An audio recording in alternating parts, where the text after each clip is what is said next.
Point numéro 7. Je crois et même je sais que les sacrements, bien loin de conférer la grâce, ne l'apportent même pas ni ne la dispensent. Sur ce point, je pourrais te sembler peut-être audacieux, très puissant César. Mais il s'agit d'un avis irrévocable. L'Esprit divin fait et donne la grâce. Parlant latin, j'utilise le mot de grâce pour pardon, indulgence et bienfait gratuit. De même, ce don parvient au seul Esprit.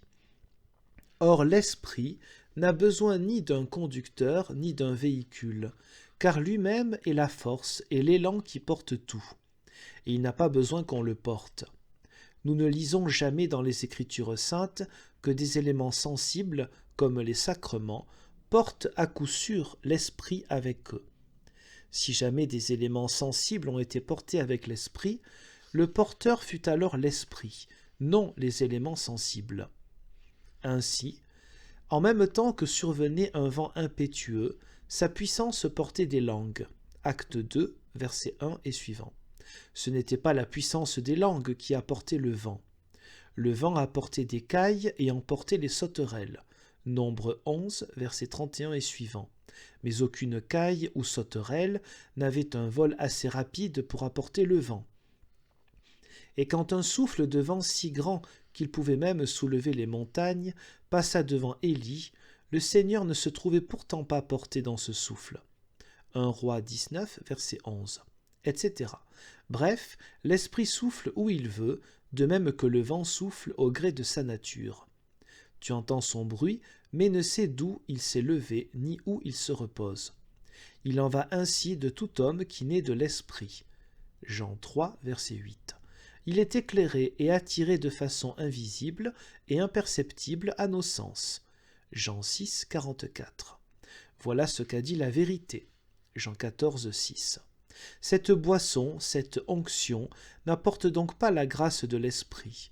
Dans ce cas, on saurait comment l'Esprit est porté, où il se trouve, vers où et vers quoi il se dirige.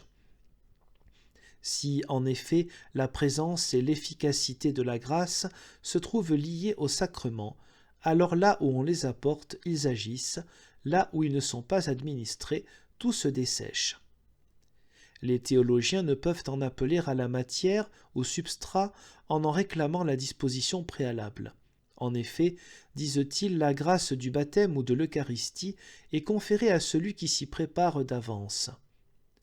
Or, celui qui, selon eux, reçoit cette grâce, qui passe par les sacrements, ou bien s'y prépare lui-même, ou bien l'Esprit l'y prépare.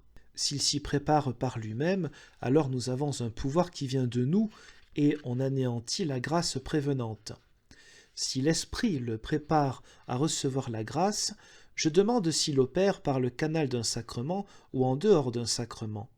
S'il le fait par l'intermédiaire d'un sacrement, alors un sacrement prépare l'homme à un autre sacrement, et le processus ira ainsi jusqu'à l'infini, puisque toujours un sacrement sera requis pour préparer à un sacrement.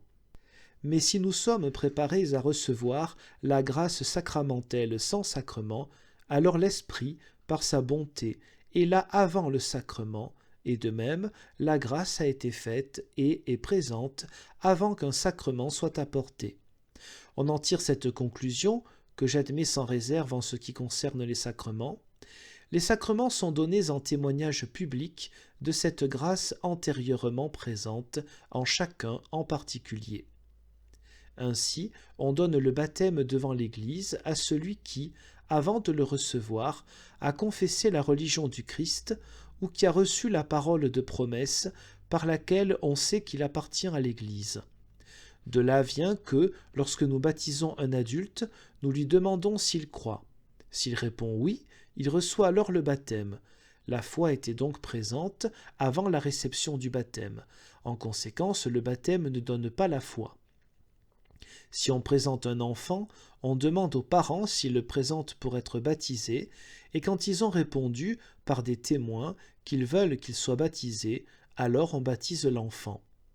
En ce cas, a précédé la promesse de Dieu, selon laquelle il ne considère pas comme faisant moins partie de l'Église nos enfants que ceux des Hébreux. En effet, quand des personnes de l'Église présentent un enfant, On le baptise au nom de ce pacte selon lequel la promesse divine le considère comme faisant partie du nombre des membres de l'Église, puisque né de chrétiens. Ainsi, par le baptême, l'Église reçoit publiquement celui qui a été reçu auparavant par la grâce et qui témoigne à l'Église que la grâce a été faite à celui à qui il est donné.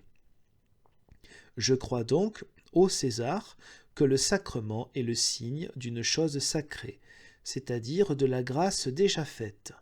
Je crois que, de cette grâce invisible, évidemment faite et accordée par un don de Dieu, il est une figure ou forme visible, c'est-à-dire un exemple visible qui offre pourtant au regard, en quelque sorte, une analogie de l'action accomplie par l'Esprit.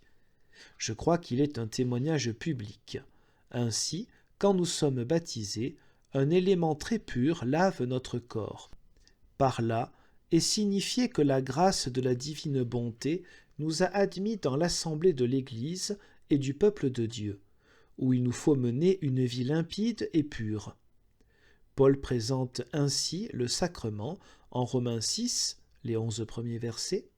Celui qui reçoit le baptême témoigne de son appartenance à l'Église de Dieu, qui honore son Seigneur par l'intégrité de sa foi et la sincérité de sa vie. Pour cette raison, on doit religieusement pratiquer les sacrements, qui sont des cérémonies sacrées, car la parole s'ajoute à l'élément et le sacrement se produit. Citation de saint Augustin. Autrement dit, on doit les tenir en grand prix et les administrer avec respect. En effet, s'ils ne peuvent pas produire la grâce, ils nous associent pourtant de façon visible à l'Église, en laquelle nous avons été reçus auparavant de façon invisible, ce que l'on annonce et promulgue lors de leur célébration, en disant les paroles de la promesse divine, et ce qu'il faut considérer avec la plus grande piété. Avoir autre avis sur les sacrements et penser que leur application extérieure purifie intérieurement nous fait retourner au judaïsme qui croyait que des onctions diverses, des parfums, des offrandes, des victimes et des repas sacrés permettaient d'expier les crimes comme si on achetait et on acquérait pour le groupe la grâce.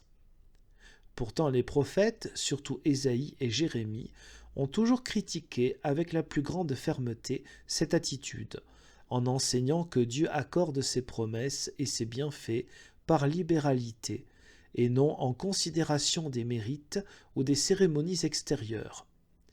Je crois aussi que les catabaptistes, en rejetant le baptême pour les enfants des fidèles, se trompent du tout au tout, et pas seulement sur ce point, mais sur bien d'autres dont il n'y a pas lieu de parler. Pour protéger de leur folie ou de leur malignité, j'ai le premier, non sans risque, enseigné et écrit contre eux, fort de l'aide de Dieu, de sorte qu'aujourd'hui, par sa bonté, cette peste a largement disparu de chez nous, tant s'en faut que j'ai accepté, enseigné ou défendu quoi que ce soit de cette faction séditieuse. Note de bas de page. Aussi bien les luthériens que les catholiques soupçonnaient Zwingli d'avoir favorisé les anabaptistes.